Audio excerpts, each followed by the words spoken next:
You're tuning into The Josh Bernstein Show, where liberalism is a mental disorder. And Josh is the cure.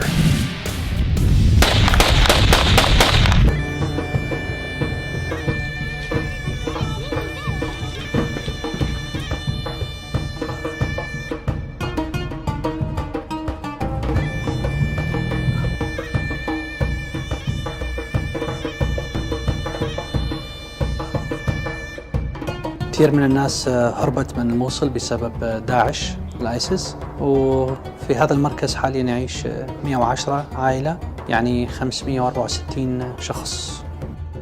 أولا قرتنا برنا سوري وين رجل بو ساعة حشتي فاري وهم دري خسرنا برنا سوري قوتن قوم ميرا سرجة كانوا مير چنديش ما برنجي دي سان كلهم وحوش.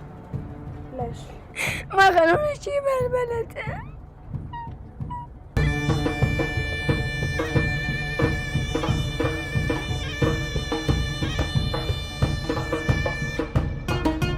تحرصته هي تتلم تحرصته انه مفقنا هنا داعش من المنطقة.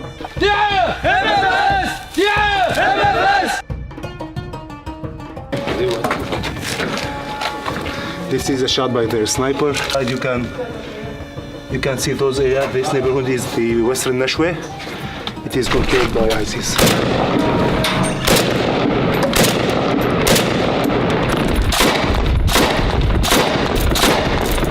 نحتاج نحن كرامة، محتاجين واحد يقف لنا الكل المسيحيين، مو بس اللي أنا ما بس اللي يغيت، لا ولا الولادي أكوبات والشباب بالخطر. قلنا ما نطلع، احنا هذا بلدنا، باقيين بلدنا كنائسنا، احنا ما نعوف كنيستنا، ما نعوف أديرتنا، ما نعوف مكان اللي احنا ولدنا بيه وعشنا بيه، احنا ما نعوفه. They are going to destroy our bodies, but not our souls. But remember, in the end, my people, they will never forget people who stand with us. Welcome back to the program. My guest today knows all too well the horrors of persecution. His father, unfortunately, was killed in the Assyrian genocide, and he himself escaped the Baathists in 1974, coming to America and settling in the Chicago area. He has dedicated his entire life to saving and protecting persecuted Christians. It is my pleasure to welcome Ramon Michael to the show. Ramon, how are you doing today? Good. Thank you for having me, Josh. I appreciate you talking about the case of the Assyrian and other Middle Eastern Christians. Absolutely. It is an important thing. It is something that unfortunately has not been given nearly enough attention to. So I'm glad to have you on, and we're going to discuss quite a bit. Now, what I want to talk about is the case here in which we're bringing you upon, which is on Robert DeKelaita. He is an immigration attorney in the Chicago area, pretty famous guy, has helped out Christians throughout his entire career. And now in 2014, the Obama administration has decided to actually indict him for immigration fraud, basically saying that he was telling and coaching his clients to say that they were persecuted. This is ridiculous. It's amazing how this administration could care less about Christians and coddle Muslims as they are. Tell us a little bit more about this case, and I know that it's coming up in just the next couple of days. Is that right? That's right. It starts Monday, April 18th. The case starts. Okay. Robert DeKelaita is a longtime friend of mine. I met him when we were like seniors in high school, so many years ago. And he's always been active in the Assyrian community. He's very well respected. He's very well educated. Has a master's degree. He has, his law degree. Very smart guy and a good guy, because he decided to go into immigration law mainly to help his people. He's always been an activist, so this career kind of fit him perfectly, and he has helped many Assyrians as well as other Middle Eastern Christians from from Egypt, from Syria, from Iraq, Lebanon, and what have you. And he's won hundreds of cases, maybe over 1,000 cases, as far as I know, where he has won asylum, fairly and squarely for Middle Eastern Christians who are, as we all know, have been persecuted for many, many decades, and especially since 2003, the persecution has just been escalating drastically. And these cases that supposedly he committed fraud on go back, about 10 years, 10 to 15 years, I believe. And it's not like there was no persecution at that time. Persecution, as I said, started in earnest in 2003 after the invasion of Iraq, and and the government fell apart, and all these criminals started forming gangs and what have you. Right. So it's unfortunate that the administration is going after him. He was one of the very few successful immigration attorneys for Middle Eastern Christians and Assyrians and Chaldeans and what have you. And they're taking him out of business basically and draining his life savings. He has hired good lawyers, but as you know, lawyers are not cheap, and he spent so far, somewhere like $300,000, and the case hasn't even started yet.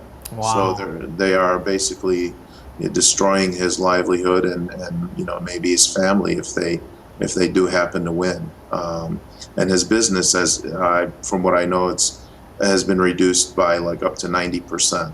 He's running on 10% of his what normally his business used to be. Now, let me ask you this. For the longest time, the Obama administration has been dragging their feet, refusing to even say that there was Christians being persecuted in Iraq and Syria and in other places around the world. However, recently, John Kerry finally has admitted that there is persecution of Christians. So if that is the case, and the whole case of the government was to prove whether or not there was persecution of Christians, as they said that there was not, and now we know that the Secretary of State has admitted to that, why won't this be dismissed completely? I mean, it would seem to be at this point, a moot point. What are your take on that? Yeah, we agree with you.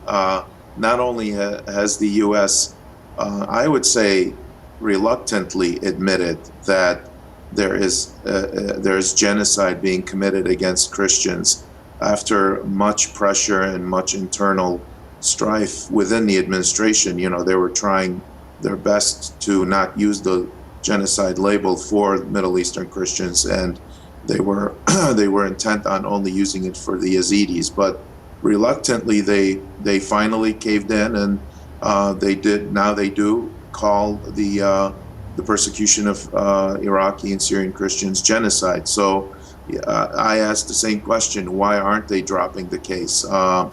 And Robert has filed a motion to dismiss most of the witnesses, because they are basically his clients from 10 to 15 years ago, somewhere around there, which if there is any kind of statute of limitations, that should apply, and those should be dropped. So there's a lot of back and forth, I think, going on. But as far as I know, the case is still on. It's the jury will be chosen Monday, and the case will continue, unfortunately.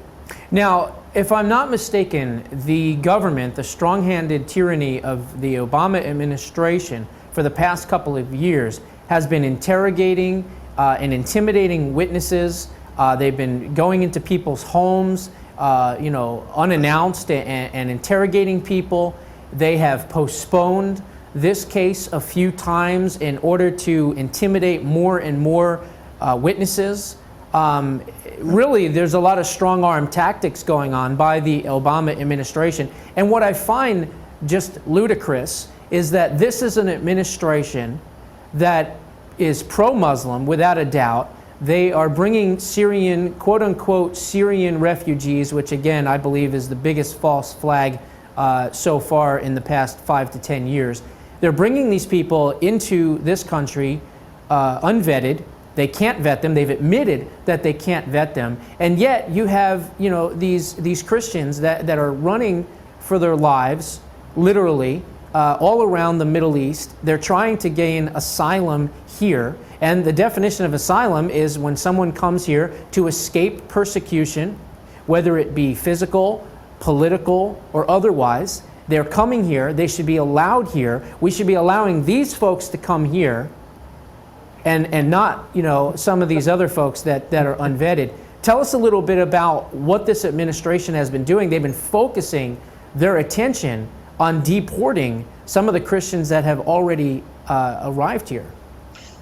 That's right, Josh. There was some well-known articles written and reports written about the 12 or so Chaldean Christians. Chaldeans and Assyrians are basically same people, different churches and things like that. So these Chaldeans have made it to to our southern border, and they were promptly arrested and thrown in ICE. The enforcement agencies holding cells or whatever you call them, and they were there for like 6 months, and they deported all of them, as far as I know, not allowing any of them to come in. As far as strong arming, as far as the Roberts case and strong arming witnesses, there's been plenty of that as well. From what I hear, there was one case where they went into this ex-client of Roberts' home in Detroit, I believe, and they rudely told the husband to get out. They wanted to talk to the wife only. They didn't want him around, so they kicked him out of his own house and proceeded to make threats and scare these people into being witnesses against Robert, claiming some ludicrous claims, frankly. An original claim was that Robert had told some client that he should say he's Christian although he was Muslim, and even the Department of Justice saw how ludicrous that was, and they decided to drop that one. I hate to tell you this, Ramon, but maybe these Christians should just say, hey, you know what, we're members of ISIS, and they'd be like, come on in, let's go, come on in, let me roll out the red carpet for you. Exactly. It's insane, what kind is of what it benefits is. can we give you? Do you need health insurance, etc.?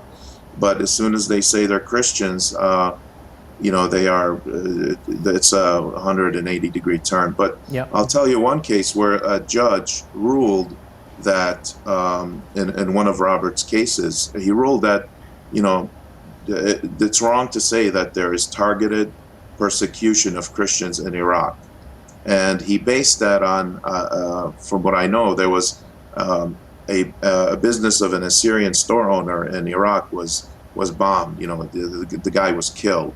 And other people around him were injured and killed. And there happened to be a Muslim close to the shop, and he was killed as well. So the judge used that as an excuse to say, well, how could it be targeted against Christians? There was also a Muslim killed. These are the kind of ridiculous rationalizations that these judges are making, frankly. These Christians are being persecuted and killed all around the Middle East, not just the Nineveh province area in northern Iraq, but near Aleppo, in Syria, in areas of Egypt.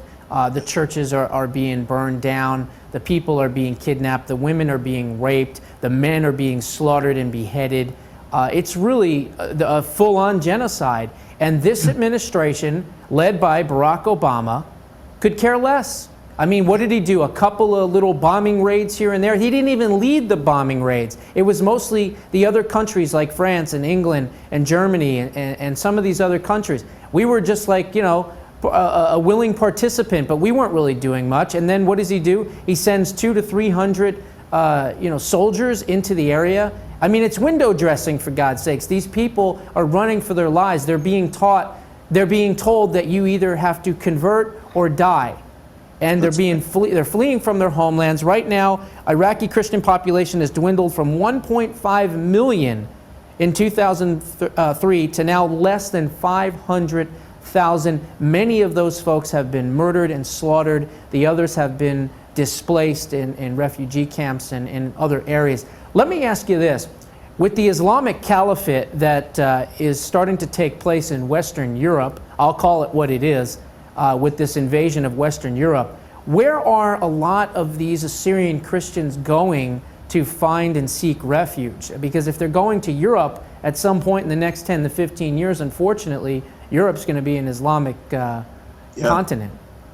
Yeah, I agree. There, as you said, the population has dwindled by, maybe, 80-90% from what it used to be in Iraq and Syria. And a lot of them are displaced. They ran to, literally they ran with, just the clothes on their backs to the northern part of Iraq, where at least they're not being slaughtered over there, even though there's other problems there. But they ran to Jordan. They fled to Lebanon, and the few that are making it to Europe are now complaining and talking about the treatment that the Muslim refugees are giving them. There was complaints to the German police, I believe, to the Swedish police about how they're being raped in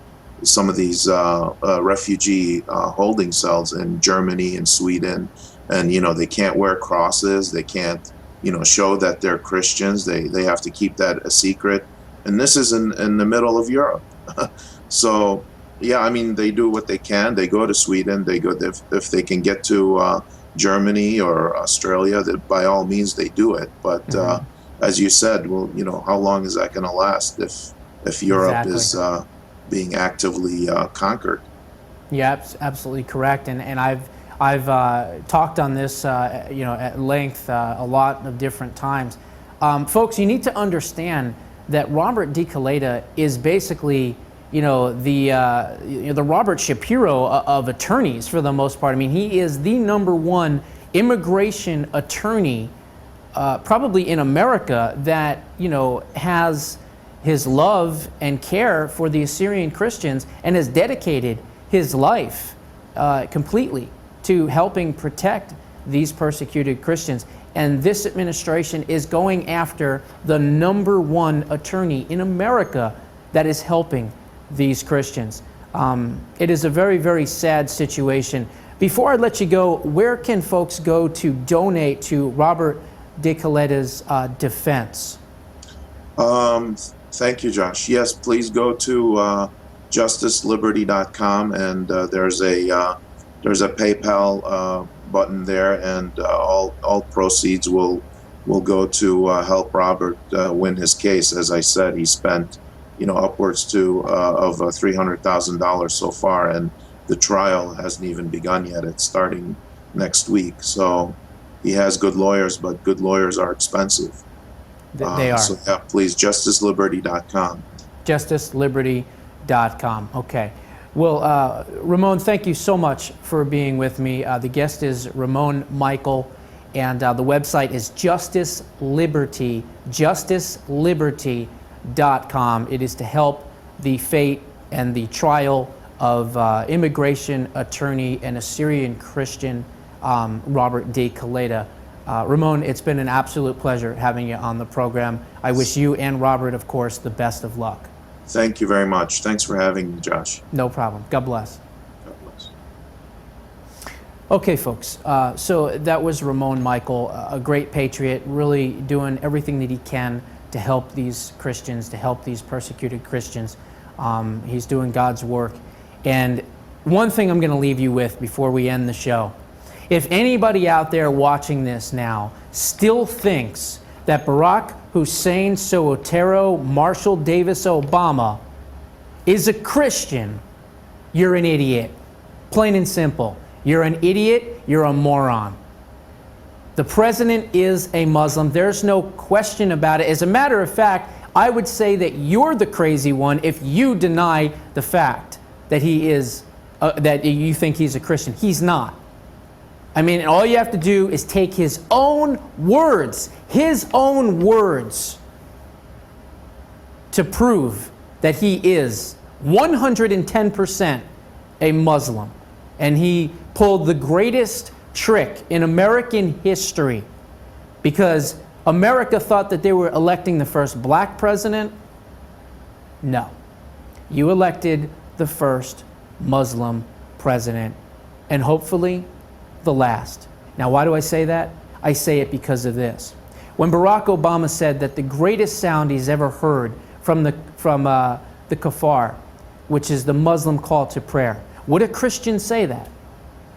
Barack Obama said, if the political wind shall shift in an ugly way, I will stand with my Muslim brothers and sisters.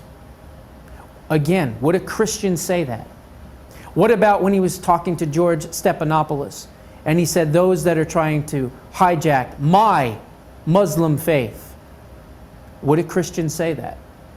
Or what about when Michelle Obama at the Washington Press Club said, when Barack and I went back to his home country of Kenya? Would a Christian say that? You see, I believe the president. I'm not a birther, I'm a truther. And I believe Barack Obama when he repeatedly tells me over and over and over again that he is a practitioner of the Islamic faith. And you should believe him too. That's all I got. Until next week, God bless. You're tuning into the Josh Bernstein Show, where Josh covers the news the way the liberal media would not dare. Hey, Josh Bernstein here. If you like that segment, please tune in to the full show at starworldwidenetworks.com. Again, starworldwidenetworks.com. Look for the Josh Bernstein Show, or you can also find me on YouTube. I appreciate you guys watching.